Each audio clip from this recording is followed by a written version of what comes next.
This was a passion project. This was I wanted to do this for me to help this disconnection that I felt. And my baby, my passion project became something to where the world fell in love with, to where now I just see myself as the vessel now, right? I'm like, Leon's Feet does not belong to me.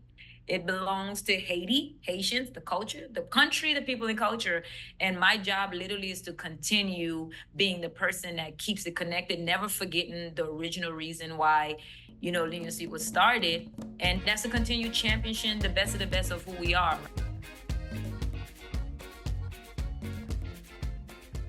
Hello, folks. Welcome to the Creole Narratives Podcast. I'm your host, Fadia Patterson. This space was created to amplify IET. I'm so thrilled to have our special guest today, Wanda Tima, who founded L'Union Suite, a brand that we've known about for years now, which amplifies IET and celebrates the rich history of the Haitian diaspora. Wanda, thank you so much for joining me. I'm so excited to have you on my podcast. No, thank you. I'm excited to be here. I've wanted to do this for a while. I'm so happy we're able to coordinate schedules to make sure it gets done. Any opportunity to amplify more Haitian voices and just what our community is doing, I'm always excited to be in there. Wanda, can you share a little bit more about your past, your background? Where are you from for folks who don't know you? Yes. So my family is originally from OCOP, which is Cape Haitian, Haiti. And from Cape Haitian, my family went on to Turks and Caicos. So we grew up in Turks and Caicos in Provo and as well as Grand Turk. And from there, we migrated to the US in Fort Lauderdale, in Miami, and West Palm Beach. And pretty much have been where I've been ever since, even though people think I live everywhere else but South Florida. It feels like it because every time I see you post something for L'Union Suite, that's your brand. Yeah. It's a magazine, it's a podcast, it's a digital magazine. I mean, I don't know anyone who's not of Haitian descent that hasn't visited that website to get information about Haiti. It feels like you cover all of the Haitian diaspora in the country as well as Haitian diaspora all over the globe. Yes, so L'Union Suite pretty much was started. It has a lot to do with my background and my OCOP Turks and Caicos and US travels. So pretty much I grew up Haitian and wasn't really Haitian by, what Haitians would say. Didn't speak Creole, had never been to Haiti. Grew up where my mom we heard Creole at home and at church sometimes, but it wasn't really like, I didn't feel like the Haitian that now that I see on L'Union Suite, where they had a different experience. They were back and forth in Haiti, and they had the real Haitian experience. My mom was very much a l'école, l'église, la caille, type of person. So I never really felt disconnected. And then when I moved to South Florida, I moved to South Florida at a time where being Haitian was just not it. So my introduction to South Florida was me saying that I was Haitian, and the Haitian kids were like, oh, parle Creole, go to l'église. Couldn't answer that, didn't speak Creole. And then on the other Caribbean side or the American side, they're like, wait, you're Haitian, you need to be over there. So it was not okay to be Haitian. I didn't fit there. I didn't fit over there. I didn't fit anywhere. So my culture shock just coming into South Florida was everything Haitian was bad. Who we are, where we come from, our country. It was just all these ugly, negative stereotypes. I watch other Haitian kids at school get beat up. The boys would get jumped. Like, it was like literally they had a day that was called Haitians against everybody. I'm sorry, everybody against Haitians.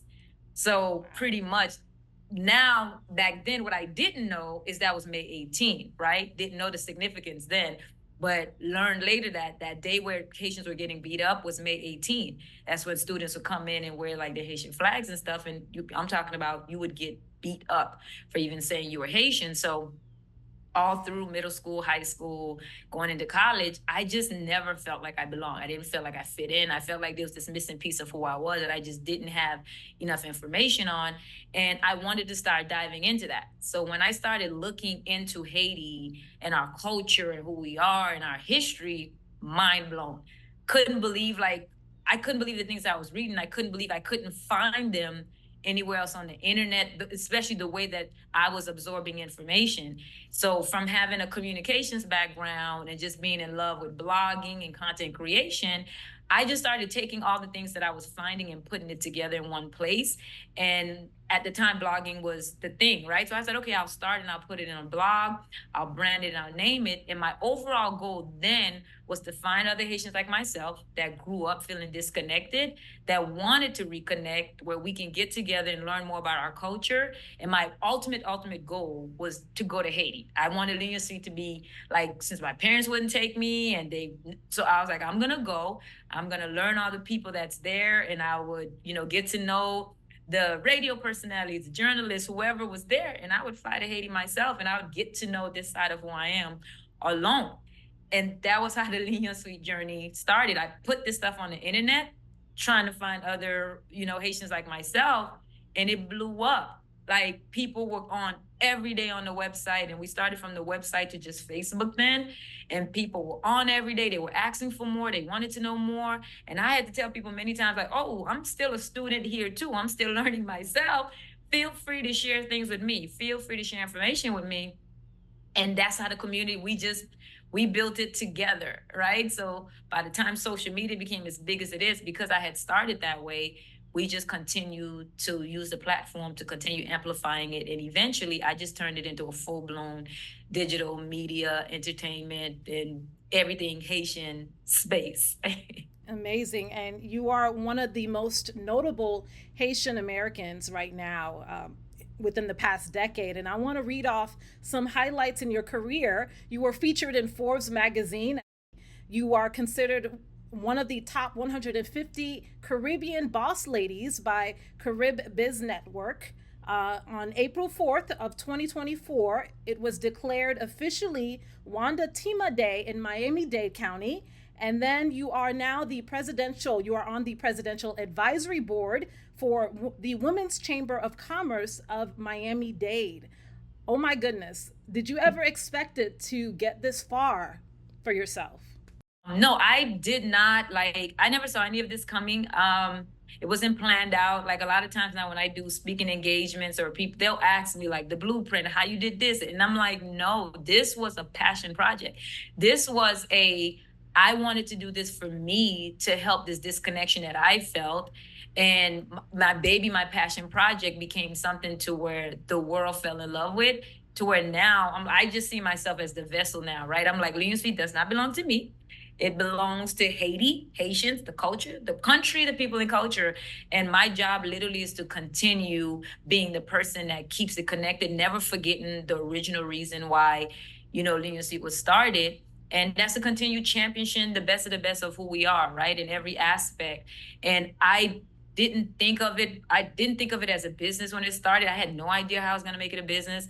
I had no idea like so many people would fall in love with it, and like the way that they did, like these accolades and things that I get, like every single time I get one, I'm still shocked, I'm at awe, because many times I don't feel like I've done enough. I feel like there's so much more to do. But I'm grateful. Like, the support has been amazing. Like, I tell people now, even with the way social media works and the algorithms, we don't drop under 10 million people weekly. Like, we don't drop. Like, if we'll fluctuate a little bit under, and we'll look in another month and boom, it'll be back up. And that just goes to show you like the interest and who we are in the global space. And I just want to be able to continue, like, being in this space and continuing to make our community proud, and having a space where people from around the world can come, and they know when they come here, everything you need to know and learn about us, you'll find it. Well, it's clear that you're helping other people get connected to their roots, right? And how much of that do you feel, that connection, that support, is just because of our culture as Haitian people? We tend to support each other. Yes, Haitians love Haitians, okay? No matter how much, like, you see us, we'll bump heads, we'll do whatever, but Haitians love Haitians. And I'll tell people all the time, I find it always fascinating where you have like an entertainer or a celebrity or someone, they will get like these major accolades, like they'll get a Grammy or something, and they'll be featured in a major space like that, and they'll be happy. Then we'll do a feature on them, and they'll find out that they're on Ligne Suite, and then they'll see and they'll post it on their page, and they're in shock. It's like, even though they're doing all this other stuff, these amazing things in the world, the fact that our community is also like, I see you, I love you, I appreciate you, I'm thankful, it always means so much to them that they know home is also standing behind me. And it just like it's always exciting to see people like, oh my God, like my community's behind me. And just from the graduates to the entertainers to the humanitarians, like our thing is people, there's this ongoing joke like, you guys find everybody that's Haitian. Yes, if there's a Haitian out there One and they're drop. doing something amazing, that's it. We're going to find you. We're going to make sure people know about you. And I'll get it sometimes. People are like, well, they're not claiming and they're not this. And it's like, people are getting up and they're doing the best that they can, and they're being great in their spaces, right? Many times they're not even thinking like, I got to make sure my community knows. They're just working. But then when they find out that we do know and we're there, it's not like they don't come home. They're home and they stay home. And that's what Leah Sweet is, home. I want to talk a little bit more about what's happening with Haiti right now, right? We understand that Haiti, over the last decade, for centuries, has dealt with some turmoil. But this time and this season right now, do you feel it's somewhat different? Oh yeah, it's definitely different. Nothing like I've seen since I've been in this space, right? So like I'll speak to my mom and I'll speak to other historians or people that's obviously been in this space longer than me. And when they tell me they feel like this is about the worst too, like that feels scary, because I started Lean Suite in 2011. So I'm post earthquake when things were, starting to rebuild and get better. Then there was a period to where Haiti was the place to be. Like people were back going to vacations. We were there every month, and we got to experience brand new hotels opening up and carnival and give backs and big Christmases and everything, to where now a lot of that stuff is like non-existent. Like you can't even celebrate or be excited about going back home because of all the political unrest and things that's happening. And it's just been nonstop. It's not even like we've had a chance to like take a breath. And every time you look up, it just you just don't see the light, right? At the end of the tunnel, you don't know what. We all have ideas of what it would take to change it, but what is actually being done? Who is actually is our voices matter? There's so many things that kind of leave you in a space to feel hopeless, that I think that's it. Because normally we would have, this would be happening, but you'd have something or a group of people, or there's some groups coming together like, okay, we're going to fight this, which is what I've seen in the last 13 years. It's not a lot of that happening right now. There's just a lot of despair and everywhere you look. And so for me, no, this will be the worst. Like from my time frame, just doing the work and going back and forth, I used to be in Haiti like 2-3 times a month, and just it's not the same at all. So no, it's there's so many things that I always want to say in this area about what we could do. And it's like these days, what is really the right answer, right? Like we talk about unity, we talk about coming together, we talk about the government need to be disbanded, started over. We talk about US need to not, be in Haiti. Like we need to make sure nobody's coming back to, occupy our space. We have all these conversations, and we trust me, we can talk, but we never land on what that could look like, should look like, and how do we actually get involved to actually get something started. And I'm sure a lot of Haitian Americans have ideas, but we're limited because we're not citizens. So we can't technically go to the area and, run for office or be engaged or involved in voting like those citizens there can be. Yeah. And it's like many times we're not included. We're included in some of the ways to where when we're needed for like what we can do for our country. But when it comes to like being in positions to actually create change, no, we're not normally included. And then I've had a lot of people that have said, well, why don't you, a bunch of Haitian Americans, just get together and just go down and create change and create work and create jobs? And no, they have tried. I know friends that have gone down there and started businesses, and their businesses were burned down. Like I know people that, and a lot of times like we're not communicating a lot of the things that we go through to get things happen, because at the end of the day too, it's not like we're going to quit, right? You're just going to keep going. I've had some very sad situations, things where I've tried to do and wasn't able to do, and it ended up being devastating. But complaining about it, coming on in there and just saying this happened, it won't, like, nothing's going to change. You just don't let yourself get to the point to where you just give up though and stop believing in your country or your people, because a lot of the stuff that's going on, people don't consider the people that live there, the kids, the families that are there every single day. If we start getting to the point to where we give up and we become hopeless, we're forgetting them, and we can't do that. So yeah. Do you feel like L'Union Suite has been pivotal in controlling or maybe improving the narrative that folks have about Haiti? Yeah, I would say improving, and also making sure like we're not biased or just sharing one version of the narrative, right? Because I don't like the control the narrative part, because then it's almost like you get to decide which version you want the world to know or see or understand about us, right? And I don't want to do that. I want to be more part of just sharing the information and making it available to where people are aware to make conscious decisions, to decide how they want to give back, whether or not they go to the country. So we'll have it at times where we'll do a poster where, yes, this kidnapping just happened, right? And then the next day, we'll also show something to where a bunch of people we know or other Haitians just flew in and they're still in the country, with their families. And, sometimes people are upset about that. They're like, well, why would you do this? Why are you trying to tell people it's safe to go when? No, we're not telling you that you get what I'm saying? But here's the various ways that here's the various things that are still happening in Haiti. Yes, this is happening in Port-au-Prince, all these other provinces and cities and places.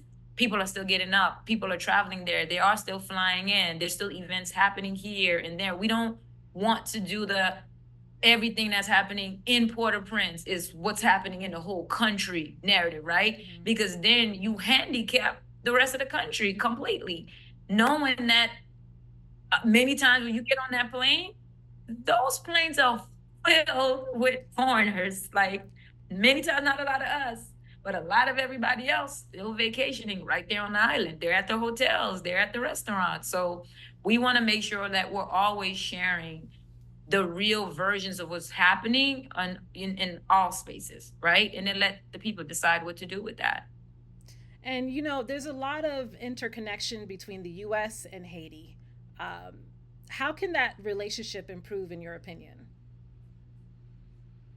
Oh, I know that's a layered question. That's the layered one, to where that's not something I feel like I can ever have an answer with. Like, my thoughts have always been hands off, right? Yeah. Hands off. Like, I don't let us do what we got to do. Let us take care of us. And then you can say that, and then other people will be like, well, why? Because we don't know, how to govern ourselves, and we don't know. So if I'm speaking for me, not only in Suite, my thoughts is no, hands off. Let us take care of us. We got it. Like, give us an opportunity, allow us an opportunity for us to do what we need to do for our country. Got it. And I know you talk about this. I mean, we all are. We're having these conversations at the kitchen table with our parents, multiple generations of our families.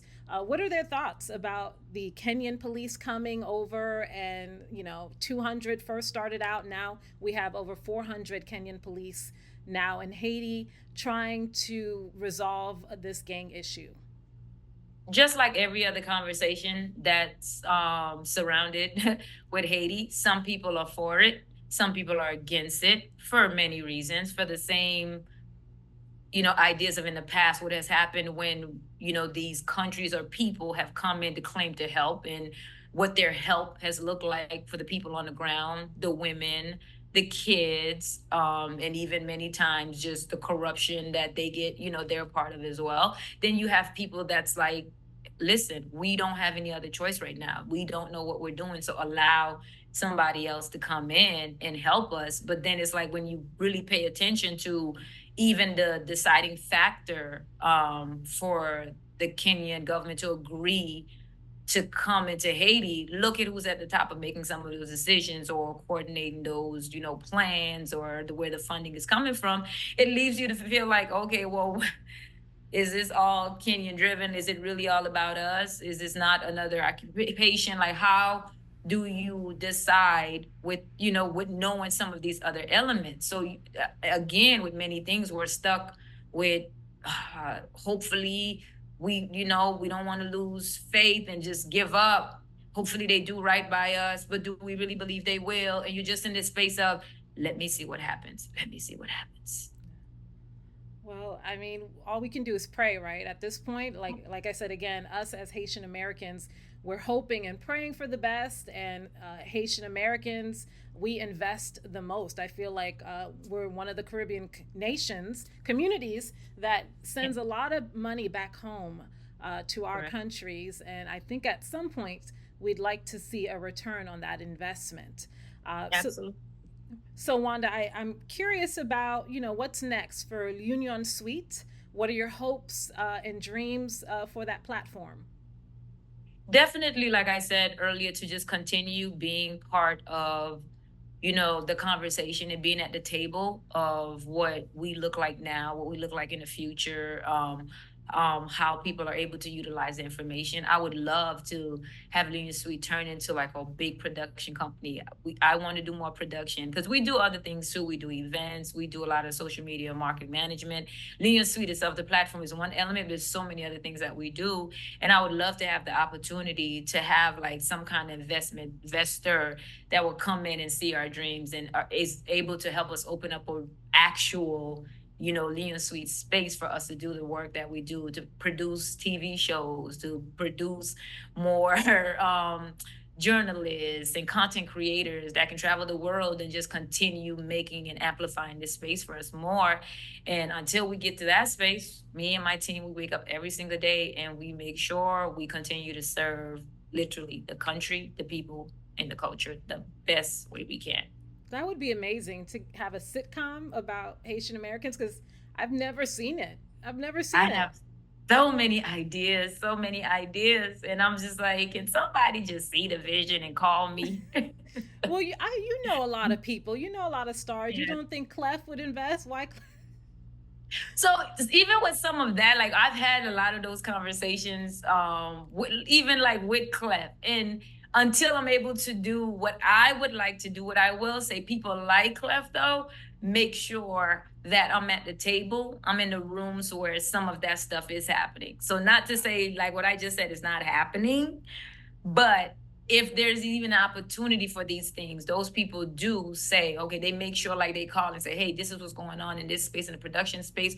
Want to make sure you're in the room, you're at the table, you're part of the decision making. So I have been part of that. So until I'm able to do my own, I won't lie and say that I still haven't been supported in ways to where my voice has still mattered in some of these spaces. That's amazing. And we saw a little bit of that in Wakanda Forever. They had scenes of Haiti. They included a Haitian character. They had the tap tap in there, buses in Haiti. So I thought that was a great window, a peek into Haitian culture.